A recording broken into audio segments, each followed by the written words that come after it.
On a mis à jour la buse, enfin on a déterré cette buse hier en fin de journée notamment. Ou avant-hier on avait déjà vu des éléments de briques rouges, hein, mais hier c'était vraiment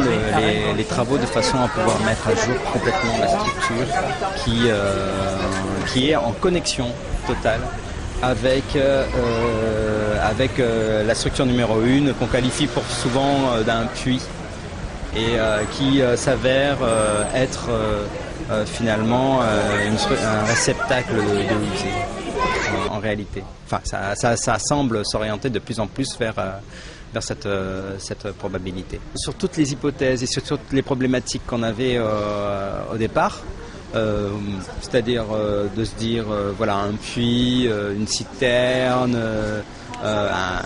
quelque chose qui est lié à l'assainissement, on retient, je dirais, plus à quelque chose qui serait lié à la récupération des eaux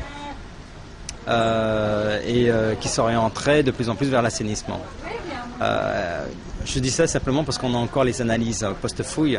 avec l'analyse des concrétions qui ne sont pas encore déterminées, qui pourraient aller dans ce sens-là en disant effectivement c'est des eaux usées. Quand on regarde la facture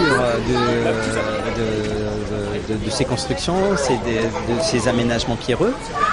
c'est aujourd'hui on pourrait qualifier cet ouvrage d'un ouvrage d'art, enfin dans le sens ouvrage d'art, pas dans le sens architectural, mais dans le sens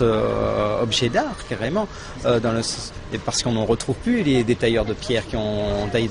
dans du basalte d'origine, c'est-à-dire qui est issu de la Réunion avec des savoir-faire ancestraux qui ont été transmis de génération en génération et qui n'existent plus maintenant.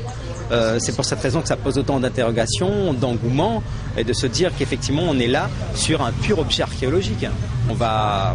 effectivement arrêter cette campagne de fouilles, on va protéger les structures par ce qui était à l'origine, les gravats et tout ce qu'il y avait au-dessus, avant qu'il y ait une mise en valeur, une valorisation de ce patrimoine architectural, de ce patrimoine saint-paulois, voire ce patrimoine de la Réunion.